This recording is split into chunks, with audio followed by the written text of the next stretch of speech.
ଭାରତରେ ସବୁଦିନ ହଜାର ହଜାର ଲୋକ ଅନଲାଇନ୍ ସ୍କାମ୍ସର ଶିକାର ହେଉଛନ୍। ଓ ସକିଂ କଥା ଏଇଟା କି ସେମାନେ ନିଜେ ନାଇଁ ଜାନବାର୍ କି ସ୍କାମ୍ ହେଲାନ ବୋଲି। ସ୍କାମର କେ ଖାଲି ତମର ଗୋଟେ କ୍ଲିକ୍ ଦରକାର।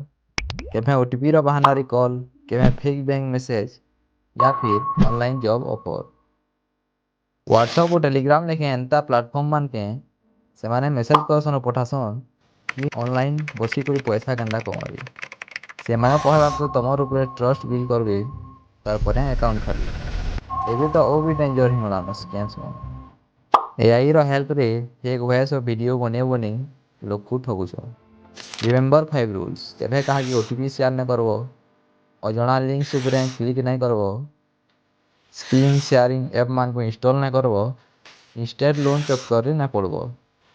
ଲାଷ୍ଟରେ ଯେନ୍ ଅର୍ଜେଣ୍ଟ ବି ପେମେଣ୍ଟ କରବାର ଥିବା ତାହାକେ ଭେରିଫାଏ କରିକି ପେମେଣ୍ଟ କରବ। Stay alert.